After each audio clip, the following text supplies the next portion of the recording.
ধুবুৰীত আজমল ফাউণ্ডেশ্যনৰ ই-ৰিক্সা বিতৰণত অথন্তৰ।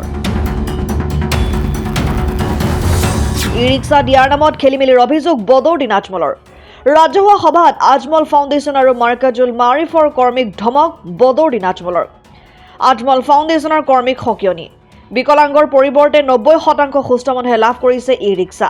সকলোকে বাদ দি নতুনকৈ বাছনি কৰি ই-ৰিক্সা বিতৰণ কৰিবলৈ নিৰ্দেশ আজমলৰ। নিয়ম অনুসৰি বিকলাংগ 100জন পৰিয়ালক বিতৰণ কৰিব লাগিছিল ই-ৰিক্সা। তাকে নকৰি একাংশ কৰ্মচাৰীয়ে সুস্থ মানুহৰ নাম তালিকাত অন্তৰ্ভুক্ত কৰাৰ অভিযোগ।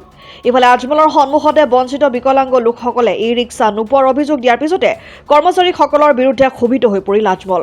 ধুবুৰী ঘর হাতিদুরা ঠেমঠেমা হাতিদুরা 3 বার পাওয়া নাই মখালে আশা দিয়ে তারপর কয় টাইম হওয়া নাই অমুক তমুক এইবার কইছিল জাইদুল আসলে তার অফিসত জাইদুলক রহিমক কাগজ জমা দিয়া হয়েছিল কিন্তু কইছে খাটাং পাবা 15 দিন আগতো ফোন করছে দিয়া নাম্বার আছে এই কইছে পাবা আজি ফোন করছু আপনার নামটো আহা নাই আমি কি করিম সিলেকশন কোনে করে তাক কইছিল সিলেকশন কোনে করে মানুষটক মোক লাগে আমি তো সিলেকশন করে না উপরের পর সিলেকশন করে আমি জাগার মানুষ সিলেকশন করে না হাজার মানুষ সিলেকশন করে আজির দিনটো দেখা পালো হ্যান্ডিক্যাপ মানুষ এটা পাওয়া নাই 100-র ভিতর 5টা হ্যান্ডিক্যাপ পাইছে 95টা ভাল মানুষ পাইছে তার লগত মই কথা পাতিলো ই কলে বলে এটা কাটি দিয়ক রহিমক কলে এটা কাটি তাক দিয়ক কাটি দিয়া নাই হ্যাঁ হ্যান্ডিক্যাপ না পাওয়া নাই এপ্লাই করেছিল আদাবাড়ি পাট্টু ভাল মানুষ বেশি আবেদন করেছিল এটা মোটামুটি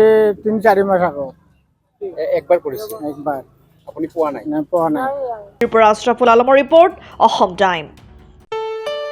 ঘৰত আনন্দ আৰু সম্পৰ্কৰ চমক বজাই ৰাখিবলৈ জৰুৰী হৈছে সকলো আনন্দময় মুহূৰ্তত মৰমৰ উপহাৰ দিয়াটো।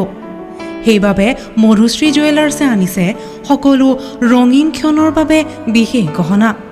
হীৰাৰে হওক সোণৰে হওক বা ৰূপৰে হওক শ্ৰেষ্ঠ ডিজাইনছ আৰু হলমাৰ্কযুক্ত গহনাই ৰাখে সম্পৰ্কক নিখুঁত।